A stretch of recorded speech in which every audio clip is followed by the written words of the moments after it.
The Nationals avoid the sweep down in Cleveland, but more importantly, the Nationals did make a very intriguing roster move. And of course, you may be wondering, is Riley Adams going to be your Nationals first baseman moving forward? We'll answer that after this.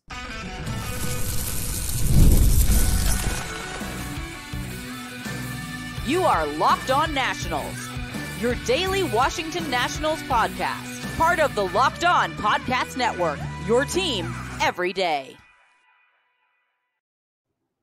And thank you all for making Locked On Nationals your first listen every single day, as we are free and available wherever you get your podcast. And of course, I'm your host, Ryan Clary. You can catch me over on Twitter at RyanClary11 and as well as the show page at LO_Nationals. For all your latest Nationals news and notes, make sure to check us out over on Twitter. And while you're at it, make sure to search up Locked On Nationals wherever you get your podcasts, including over on YouTube. Hit that subscriber button for me as well. And of course, drop a thumbs up, thumbs down, whatever you may be. I'll see what you do. It doesn't matter either way. Thumbs up, thumbs down. If you like me, you like me. If you don't, you don't.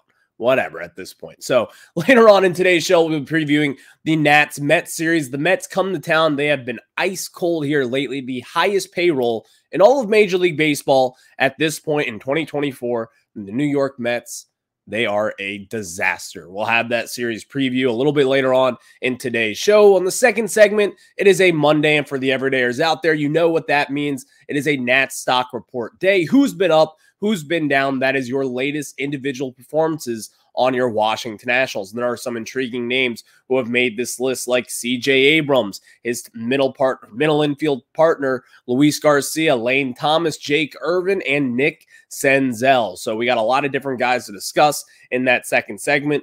Whose stock has been up, whose stock has been down. We'll have that in your second segment of today's show. But we got to start off with discussing the Guardians-Nats series, and also the Nationals made a very intriguing roster move that we'll have for you. But today's episode is brought to you by SupplyHouse, and SupplyHouse.com is a reliable way to get parts fast. Shop for your next plumbing, h-vac, or electrical job, and get fast shipping from coast to coast at SupplyHouse.com. So let's start with it.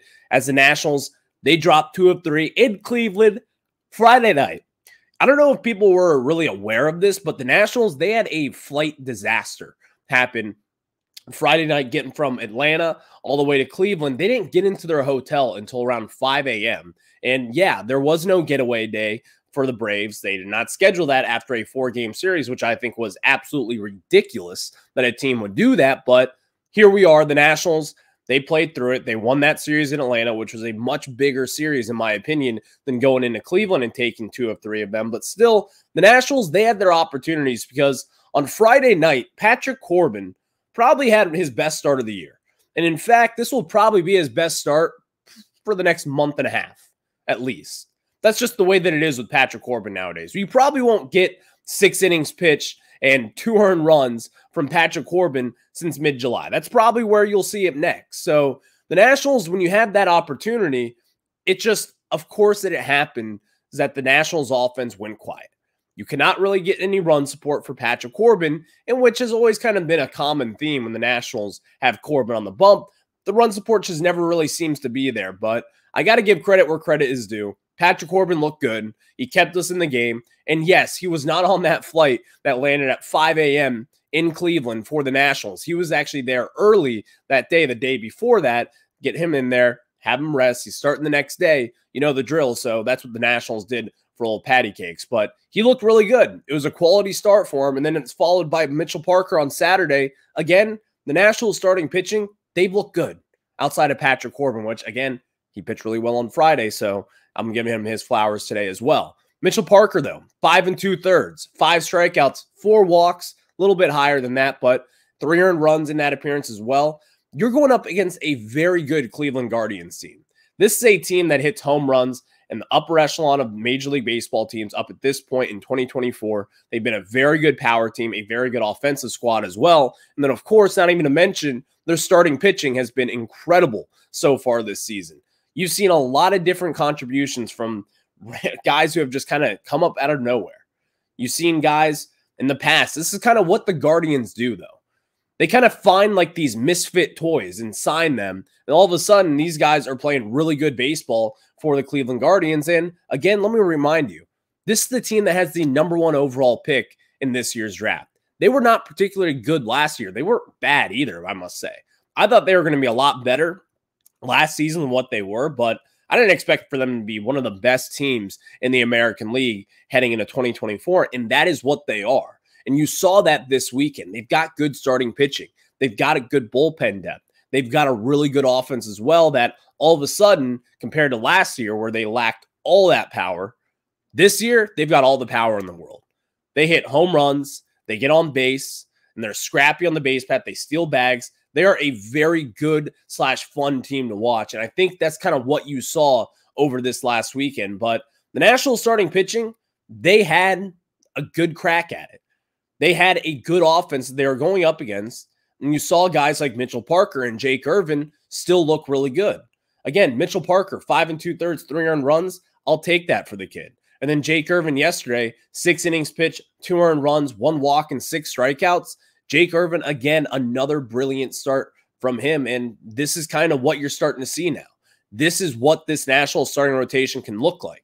The Nationals dropped this series, and I kind of do blame it on the travel. I think a lot of people just kind of underestimate what it's like flying from Atlanta all the way up to Cleveland, which is, I don't know, probably a 2-hour flight, if that. I don't really know, hour and a half, 2 hours, whatever it may be. But you see that, you get in at 5 a.m., and then you have to play a baseball game 13 hours later. That's going to mess up your entire weekend. Just think of a time where you're traveling. We've all kind of been in that situation where you land somewhere at 5 a.m., 6 a.m., whatever it is. Then you have to go out to dinner later that night, and you're exhausted. You're not having the same conversations. Just imagine that, except on a much bigger spectrum. And that spectrum is that you're playing a baseball game, a 9-inning game against one of the better teams in Major League Baseball up to this point in 2024. That's what the Nationals had to do. That kind of threw off their whole weekend. So I do kind of believe the Nationals had a normal circumstance, a normal getaway day, which, again, thanks Atlanta for screwing us over with that, a 7:20 start on a getaway day. What are we doing? So imagine that perspective, though. You understand why the Nats probably got off a little bit flat there. And then, of course, Patrick Corbin picked him up a little bit, going 6 deep, getting the bullpen a little bit of rest there as well, and pitching a quality start. Now, the Nats offense that night did not have anything quality about it. And again, on Saturday, it was a little bit rough as well. Yesterday, the Nationals did finally get to break through, avoid the sweep. Jake Irvin looked really good. Kyle Finnegan came in, closed the door, and the Nationals avoided the sweep overall. But I do want to get into this big roster move because this has kind of been a big decision and one of my kind of big gripes with the team so far is that you don't really have a solid solution over at first base moving forward. Now, we've always kind of kicked around the tires on Riley Adams. Well, Davey Martinez yesterday, they made the option of sending Riley Adams down to AAA, recalling Drew Millas from AAA Rochester, who's been killing the baseball, by the way, and I think he'll be getting some really serious playing time, hopefully here probably soon, but we'll have to get into that a little bit later on. But Riley Adams, back in 2022, the Nationals first off acquired him via trade with the Blue Jays back in 2021 when they sent Brad Hand up there. You got back Riley Adams in return, who was a solid catcher, wasn't really a big-time prospect or anything. We all know what Brad Hand was in 2021. It was not a consistent roller coaster ride whatsoever for the left-handed pitcher. But you get back Riley Adams, and this guy, he can hit for power. You've seen it on display many times, hitting moonshots. He, at times, is the better catcher than Keibert Ruiz defensively. But even then, he's not a defensive stud. He's probably not even an average defensive catcher at this point. But Riley Adams was optioned in AAA, and Davey Martinez wants to get him work down at first base again. That is a very realistic option. Now, here's my gripe with it, though, right now. Number one, Riley Adams also kind of needs to find a groove at the plate. Last year was by far and by far his best offensive year, and he was looking really good. Obviously broke his hamate bone back in the summer. That kind of shut him down for the rest of the year. But this season, he started off hot again, and then it's kind of slowed down a little bit. So optioning him to AAA to not only just get his feet wet down in the minors at first base, but also find a groove over at first base, I think that could pay a very good price for this Nationals team, maybe in about a month or 2 months from now. Because again, I don't know if this Riley Adams first base experiment is going to work out.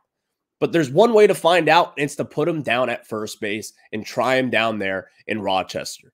This is the time to do it. The time is now because, again, you look at Joey Gallo and Joey Meneses, the two Joeys, the baby kangaroos down there, they're not really cutting it. Joey Gallo with an OPS below 600. Joey Meneses not looking that much better either. They're not providing the power. Riley Adams, if you were to put him in the lineup maybe a little bit more consistently, I do think that he would be able to provide a nice little jolt for this offense because we all know that the Nationals, they need power. That has been one of their biggest Achilles heels of this team over the last few years since trading away Juan Soto and Josh Bell and Trey Turner and guys like that back from the old 2019 squad.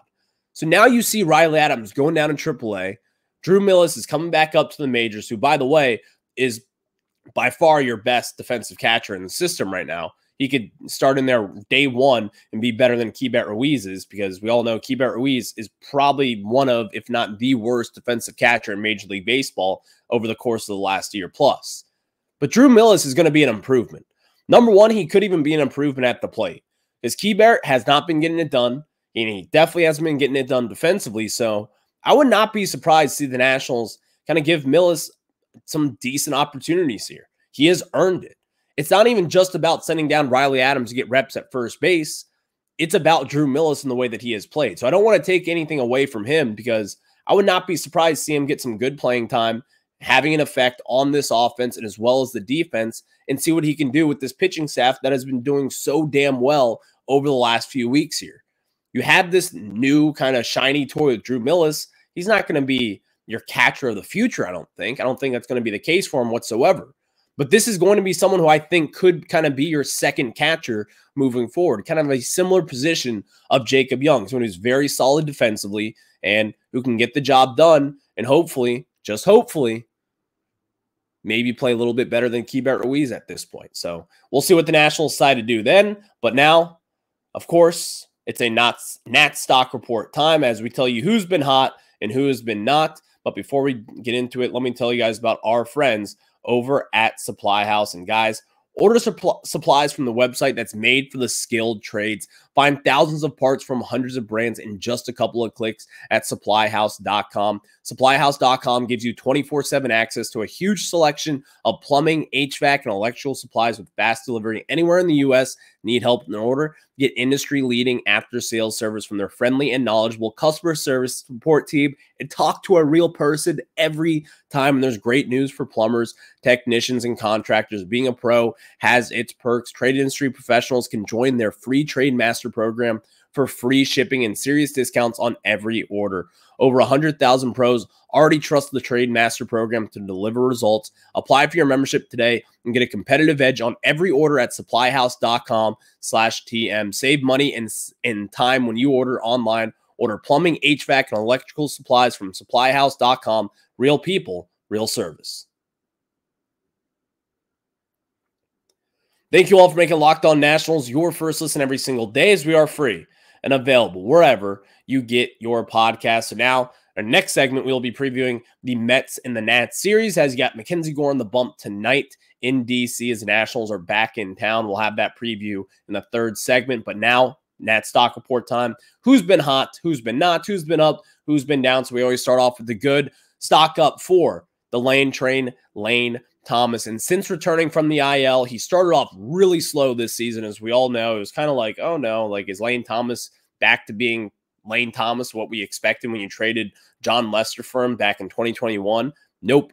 He has a .296 batting average since returning from the IL. And of course, a .519 slug, 873 OPS. He's got 3 doubles. He's got a home run, 7 strikeouts, and 3 walks in that time as well. And of course, he's playing really good defense. Again, as you saw in his last start, Mackenzie Gore saved one right there in right field.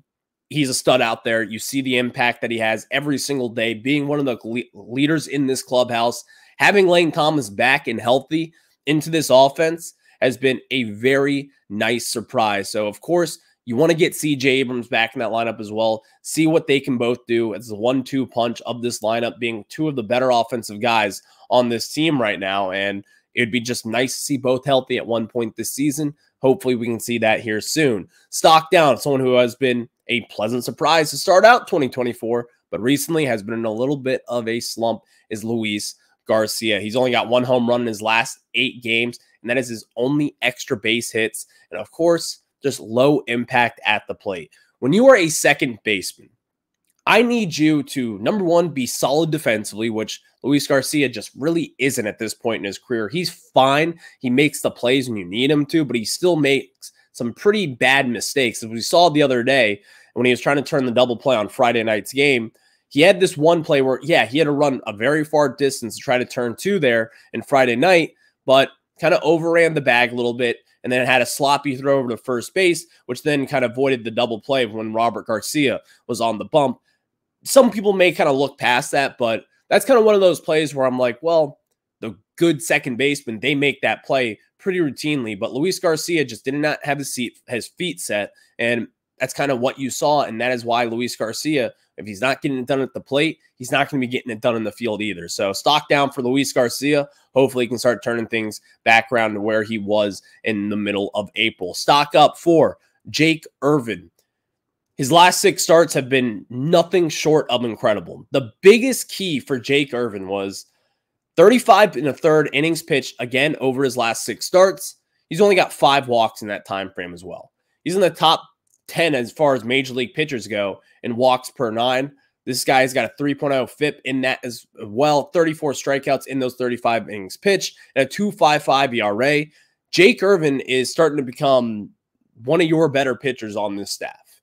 And again, I had one of my guys, Manny, who DM'd me the other day and was like, remember when you thought Jake Irvin wouldn't be a front-of-the-line starter because he really only has 2 pitches? I was wrong. I was so wrong. I think Jake Irvin could be one of your better pitchers on this staff if it wasn't for Mackenzie Gore being so damn good. Mackenzie Gore is your ace, but right now, Jake Irvin, even I'd take him over Trevor Williams at this point. I'm taking Jake Irvin. He's your second best pitcher on the staff right now. Is that going to be like that next year? I don't know. But at this point, you can't help but notice what he has been doing so far through the first 2 months of the season.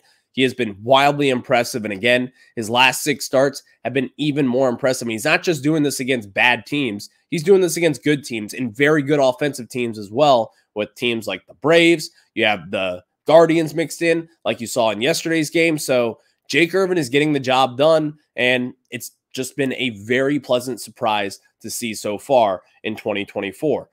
Stock down for star shortstop C.J. Abrams. Got banged up in Friday night's game, and of course, the other day as well, kind of banged his head.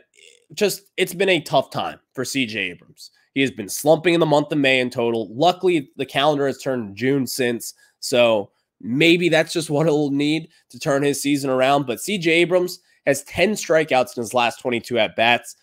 That's kind of when you know, because C.J. Abrams is not a strikeout guy. He puts the ball in play, and he puts the ball in play at a pretty good rate. Now, sometimes he does chase, which has been a problem throughout his career, but you're 23 years old. C.J. Abrams, he's banged up, but dating back to the Braves series, it started out really well in game 1, hitting the home run, but he just hasn't really been the same. And you've kind of seen it now after getting hurt in Friday night's game, getting scratched late from the lineup on Saturday and as well as Sunday. So hopefully he can be back in the game maybe tonight against the Mets. But even then, I would not rush it with this kid. You got to take your time with him. He's 23 years old. You don't want to throw him out there. And if he's hurt, he's hurt. Give him some time off. Have whoever plays shortstop, have Ildemaro Vargas coming off the bench, who has been really good, by the way. Have him come in, make a little bit of an impact, kind of scrap it up the way that Vargas has done it so far in 2024. Maybe you can see what happens. But 10 strikeouts in your last 22 at-bats, CJ, it's going to get you a stock down on the Locked On National Stock Report. So a stock up, final one, hot corner, Nick Senzel. Nick Senzel has quietly kind of been productive for the Nationals so far this year. You don't really hear us talk about him too much. He's not the flashiest name out there, but Nick Senzel has been pretty good. In 8 of his last 19, he has 8 of his last 19 since the Atlanta Braves series. If you're hitting at that rate, you're going to get a stock up again. Also in that time frame, since the Atlanta Braves series, he's got 4 doubles, 3 walks, 4 strikeouts, and a .632 slug and .533 batting average on balls in play. Nick Senzel is putting the ball in play at a very nice rate right now. It's not striking out as much, taking his walks, hitting extra base hits, and this is kind of the dream for Nick Senzel. This is kind of what you want to believe that he could be if he were to turn his career around. Now, he's going to have to do it at a much more consistent pace. You saw him after he broke his finger there on opening day in Cincinnati. He kind of came back and lit the world on fire down in Miami, hitting a couple home runs. And at that point, I was kind of turning my eyes like maybe Nick Senzel does turn around, because if you remember opening day, the Locked On Reds guys, they all kind of thought that Nick Senzel just needed a change of scenery, and that is kind of when he would break out. I'm not expecting a huge breakout from Nick Senzel, but I can expect some decent production, and the guy has been producing. Again, putting the ball in play, relatively being pretty good defensively over at third base there for the Nationals, and just holding down the fort, hitting extra base hits. That's all you can ask for a right-handed hitting second or third baseman at this point in 2024. That has been an Achilles heel for the Nationals since Jamer left last year when you traded him away to the Chicago Cubs. So Nick Senzel, maybe you can get something for him at the deadline, but he has been pretty damn good since the Braves series. So stock up for the hot corner over there. Thank you all for making Locked On Nationals your first listen every single day, as we are free and available wherever you get your podcast. And of course, you can check us out over on YouTube. Just search Locked On Nationals and hit that subscriber button. Next, let's preview this Mets-Nats series, as the Mets have been an ultimate disaster so far. We'll have that preview after we tell you about our friends at PrizePicks. And guys, PrizePicks is America's #1 fantasy sports app with more than 5 million members. It is the most fun, exciting way to get in on the action while you watch your favorite sports and players. You just pick more or less on 2 or more player stats for a shot to win up to 100 times your cash. And with PrizePicks, you could turn $10 into $1,000 in a single game watching your favorite sports this summer. You can make PrizePicks lineup in as little as 60 seconds. You just need to pick more or less on 2 to 6 player stats protection, and you're locked in. If you're looking for promotions, PrizePicks has got you covered every week, from lowering select player stats projections on Tuesdays, which increase your chance of getting a win, to getting your entry fees back if you have a losing lineup on Fridays. PrizePicks is America's #1 fantasy sports app with over 5 million active members. Get on the daily action with more friends and become part of the PrizePicks community today. And of course, maybe you're looking ahead to the Celtics Mavericks NBA Finals appearance. Maybe you have more points for Kyrie Irving. Maybe you have less points on Luka Doncic, or maybe you have Kristaps Porzingis on more rebounds. It doesn't matter. You can have so much fun with our friends at PrizePicks. And guys, download the app today and use code LOCKEDONMLB for a first deposit match up to $100. Again, download the PrizePicks app today and use code LOCKEDONMLB for a first deposit match up to $100. Again, use code LOCKEDONMLB.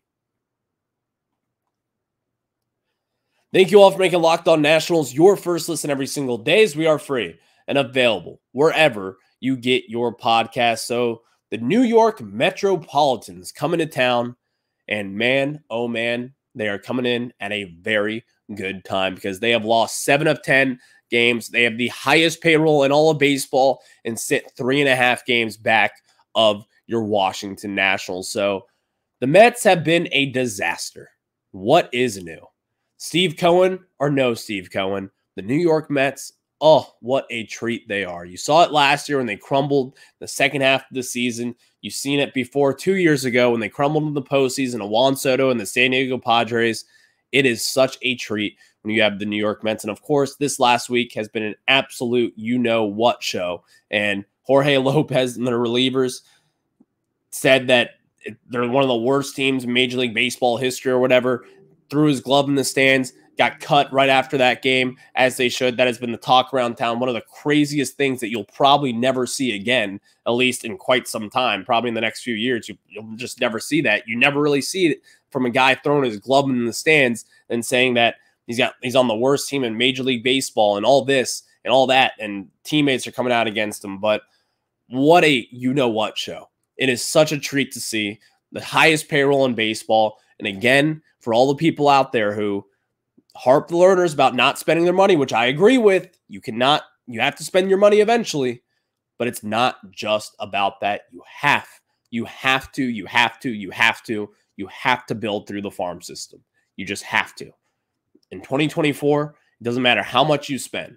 The Dodgers, yes, they spend a lot of money as well, but they still build through the farm. They still have a loaded farm system to make moves, to have guys come up and have that loading just pitching staff, these guys that they have developed, their bullpen, all the different pieces around their roster, they develop like nobody else. Same with the Braves. They've spent money, they still develop. The Yankees, they've spent money, but they still develop.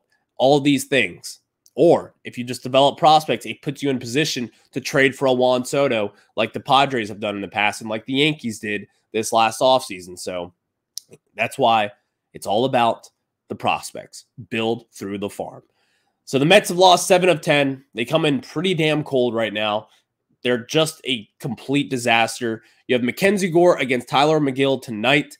McGill has actually been pretty good so far this season, but unfortunately for him, he's going up against Mackenzie Gore. Mackenzie Gore is the ace of the staff. Can he kind of defend that this night? And tonight on Monday night, it'll be a nice night. It'll be a pretty, I think, warm night. So the ball could fly a little bit off the bats of the New York Mets. But still in tomorrow's game, David Peterson, left-handed pitcher, David Peterson against Trevor Williams. Again, Trevor Williams, a little bit of a revenge game against those New York Mets after 2 years ago having a very good kind of career year with them, earning a 2-year deal with the Washington Nationals. And then on Wednesday, Luis Severino against Patrick Corbin. You've got some intriguing matchups this week, but I'm looking at tonight's game, Tyler McGill against Mackenzie Gore. This is the game that the Nationals get back on the right track, win 2 games in a row, beat the New York Mets, because again, you have a 3.5 game lead over the Mets right now, and you're not that far out of the wild card chase. You could sweep the Mets here and look pretty damn good and be 1 game below 500 yet again in early June. Not many people would have expected that from this Washington Nationals team. So let's turn the clock back a little bit. Let's think it's 2019. Let's have some fun. Who knows what happens? Maybe the Nationals get a win. Maybe they get 2. Maybe get 3. Beat the New York Mets. They are a crap show so far to start 2024. I will catch you guys on the flip side. Enjoy tonight's game as you got your ace Mackenzie Gore on the bump. It'll be a fun one. Go Nats.